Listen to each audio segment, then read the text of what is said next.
Three-point lighting is a standard lighting technique used with interviews. It has the power to transform an otherwise boring and flat image into a dynamic, interesting image with a subject that pops. The goal of three-point lighting is to create the illusion of three-dimensional subject in a two-dimensional image.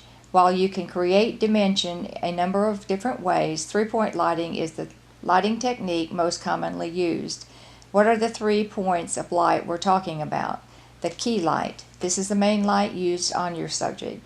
The fill light. The purpose of this light is to fill in the shadows created by the key light, preventing them from getting too dark. The backlight. This is used to separate the subject from the background. Typically, you may want to place the key light first because it's the main one, and you use the rest of the lights to support the key light. The purpose of the key light is to put the light on the subject. You can place it anywhere you want, but a common placement is about 45 degrees to either side of the camera and about 45 degrees up from the subject. Which side of the camera should you place it on depends on the look you're going for. To create a standard look, whichever way the subject is facing in the frame, put the key light on that side of the camera. You can get as creative as you want with this. Try placing the key light at different angles and elevations.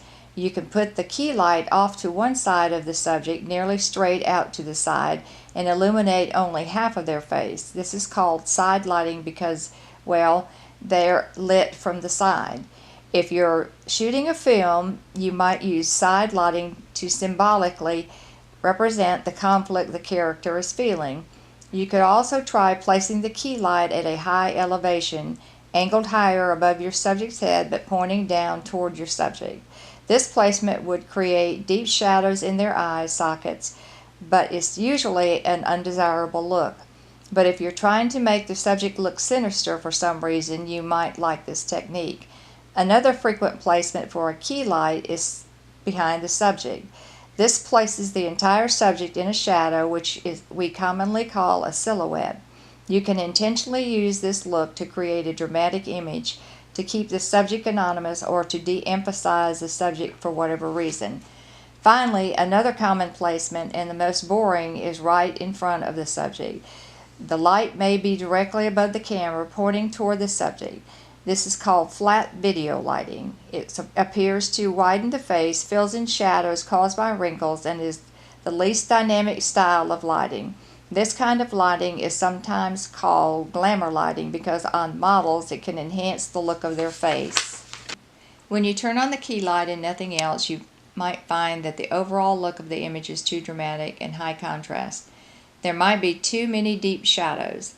That's where the fill light comes in. The purpose of the fill light is simply to fill in the shadows caused by the key light. Place the fill light on the opposite side of the camera from the key light. One thing to be cautious about, the fill light should not create a second shadow. If you see two shadows, that means the fill light is too powerful and needs to be reduced. You can reduce the light in a number of ways. Some lights can be dim, but it's more common that you need to either move the light further from the subject or put scrims or diffusion material over the light. You could also remove some bulbs or change the bulbs to a less powerful one. Scrims are designed to reduce the light without softening it. They basically look like a net made out of metal. You can also use neutral density gels to reduce light. These gels are semi-transparent gray sheets that you can put over the light to reduce the light without changing its color. You don't have to use a separate light as fill light. You can simply use something that reflects light from the key light, then bounce the light back toward the subject and into the shadows. This reduces the shadow darkness and creates the same effect as the fill light. Common tools for this are reflectors and white foam core boards, but really you can use any reflective material as a fill light. You just want to make sure that it doesn't introduce any color into the shadow and it doesn't reflect too much light. It's hard to go wrong with a fill light. Use it to fill in the shadows a little or a lot, depending on the look you're going for.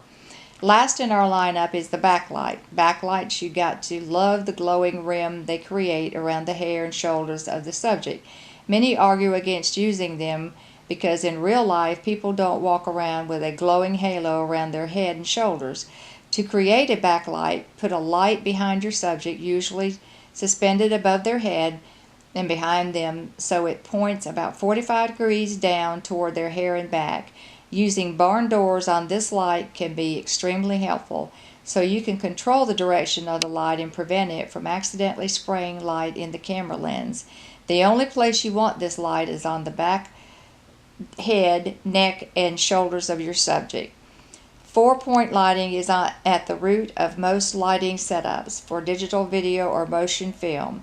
3-point lighting is often discussed, especially as it relates to video interview setups, and is a very common way of presenting lights, and in a sense 4-point lighting stems from similar principles.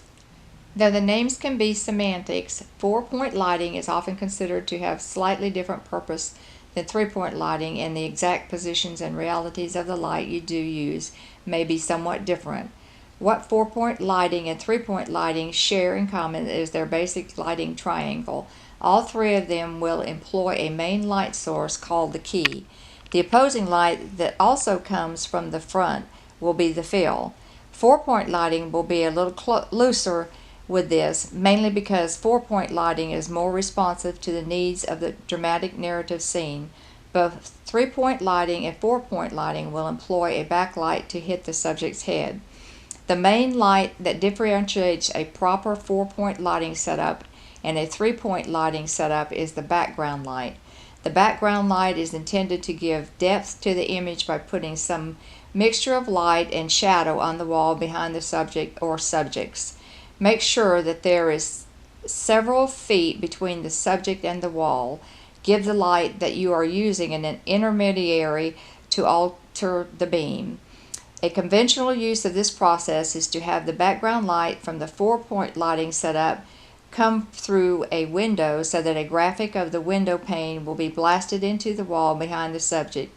You can also try to use different nets, gels, and scrims to alter the background image. 4-point lighting essentially sets up a square approach, yet it tries to remain free and responsive to movement and changes. 4-point lighting is supposed to be the practical basis for most narrative film lighting, so you have the option to change it. There is no set rule for how 4-point lighting may be set up, so you are going to have to adjust and readjust until you find what fits. Just like everything in video, the more you practice 3- and 4-point lighting, the more you learn how to use them, and the more fun you'll have experimenting.